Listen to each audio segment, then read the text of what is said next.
Renee, you're kind of interested in jumping on the sports betting bandwagon, and I am so excited that you are excited about betting. So I just feel like I'm leaving money on the table. I Yes. feel like there's so much there. And to be completely honest, I look at it and I get a little bit overwhelmed. And then I see all of your videos and I'm like, oh my God, like Liv knows just what she's doing in this space. I need to be under her learning tree. So please teach me. I want to make some Yes. money. I want to be invested. I'm here to win. Do you have any background knowledge on what a point spread is? Not a clue. I Okay. mean, I imagine it's just the difference between points between teams. Okay, yes, kind of. So basically, Vegas will set a line. Like we have no control over what that line looks like, but typically the better team will have more points. So when you open the FanDuel Sportsbook, for example, looking at this Bengals Steelers game in week 1, it'll say Bengals -6.5. To people who Okay. don't know what a point spread is, that does not make a whole lot of sense. Basically, Vegas is telling you, FanDuel is telling you, Bengals is the stronger team here, which they should be. They've got Joe Burrow. They went to the Super Bowl. So 6.5 points is what they get. And that is So the negative is good. negative is good. Yes. So with Okay. the point spread, it's kind of opposite. Negative is the better team. A plus sign is the underdog. So it's a Got it. little bit backwards, which can be a little bit confusing. But 6.5 points basically on the point spread means that Vegas is expecting the Bengals to win by 6.5 points or more. So basically by a touchdown or more. Does that make sense? Why does it go by half points? So half points basically avoids like a push. A push is basically you and Vegas tie and nobody makes money. You get your wager back, but you don't make anything. So Okay. the 6.5 points is basically saying you need more than 6.5 points, which would be a touchdown. If Okay. it were 7 points, then the Bengals could win by a touchdown and you wouldn't make any money. So Got that it. 0.5 kind of avoids a tie between you and Vegas, essentially. And we call that the hook, which we'll get into in another episode of this. That's a There's whole so nother much to world. learn. There is. So the 6.5 is basically implying the Bengals are expected to win by a touchdown or more.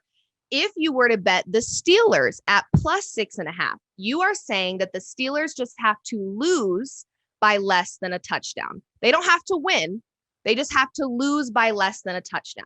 So if you take the favorite on the point spread, whatever that number may be, and sometimes the number's big. Sometimes it's like -11.5 or something crazy, -10.5. If it's like the Bills playing the Texans, that number is going to be pretty large.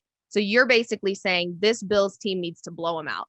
They have got to win by a lot. They can't just win close. They've got to win big. And then if you take the underdogs, you're saying, hey, this team has the capability to keep it really close against a really good team. Off. Yeah. Yeah. Yeah. Okay. Money line is a little bit simpler, but the value isn't always as great, especially if you like a favorite. So in this case, if Vegas is saying the Bengals are expected to win by -6.5, so a whole touchdown, of like the value on them just winning outright by 1, 2, 3, 4 is not going to be great because they expect them to win by a whole touchdown. So money line is basically just saying which team do you like to win. So I typically don't bet money line unless I'm betting an underdog because the value is just not good. It's not good. So I told you make $22 if you put down 10 betting the Steelers to win outright. If you were to bet on the Bengals at -270, you put down $10, you walk with $370.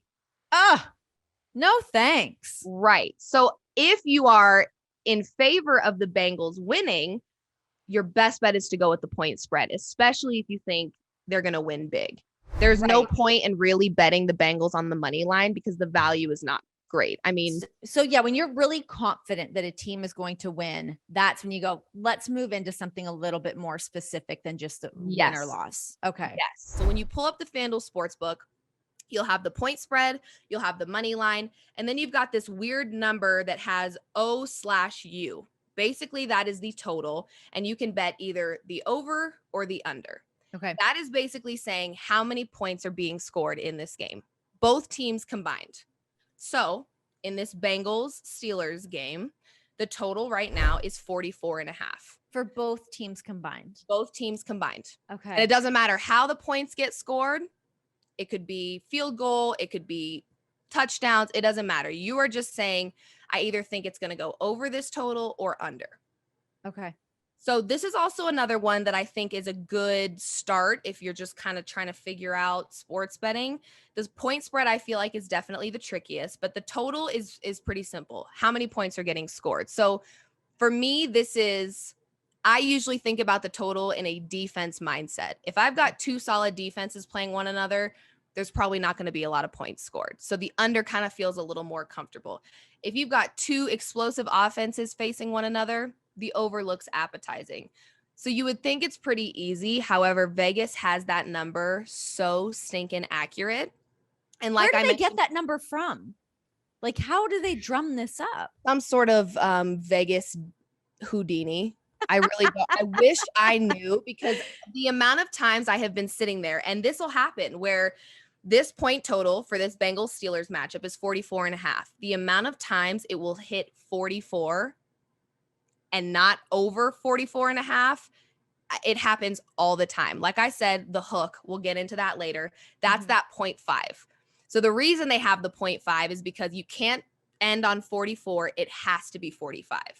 Okay. And the amount of times it will end on 44 and you will lose by the hook, I promise you, that is when my family's like, you need to leave. Go get a drink, go to the bar. I don't know what's up with you, but it happens all the time.